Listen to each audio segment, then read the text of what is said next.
Le type de book que les professionnels attendent souvent, ça va être des books qui vont vraiment représenter de manière assez efficace le profil d'un candidat. Donc c'est-à-dire qu'ils vont rechercher souvent des spécialistes, donc c'est-à-dire que c'est des gens qui, par le biais du book, vont présenter tout de suite leur intérêt pour une étape spécifique de la production d'un film d'animation. Par exemple, le character design, pour ma part, ça peut être aussi le background, le concept art, l'animation ou le storyboard.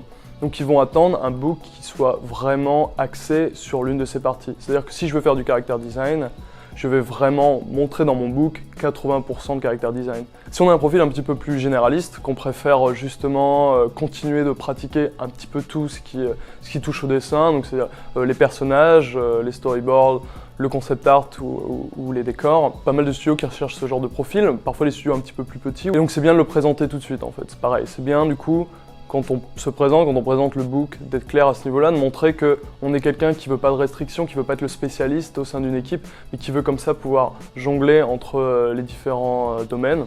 Il faut qu'il y ait une certaine logique aussi à la présentation de ce book et de montrer comment est-ce que cette personne est cohérente au sein de ces différents domaines, comment est-ce qu'il peut apporter quelque chose peut-être dans le visual development en général, donc c'est-à-dire proposer des personnages, des décors, des concept art qui sont réunis au sein d'une même logique, d'un style graphique qui lui est propre, et du coup qui lui permettrait comme ça de jongler de métier à un autre tout en restant cohérent et utile à une production.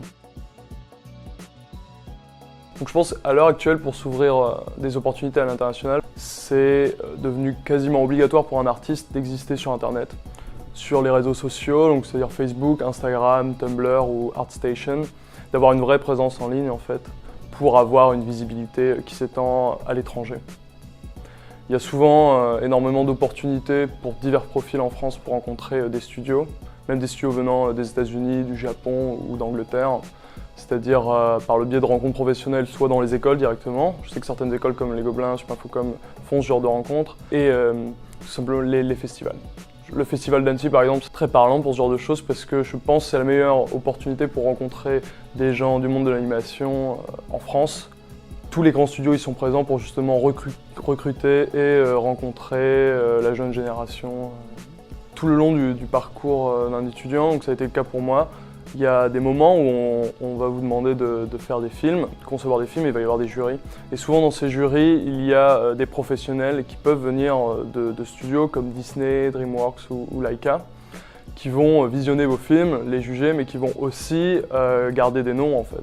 Le recruteur de Laika, elle m'avait rencontré en deuxième année au Gobelin. Elle a trouvé que le style graphique était quelque chose qui pourrait correspondre du coup au film sur lequel ils étaient en train de travailler.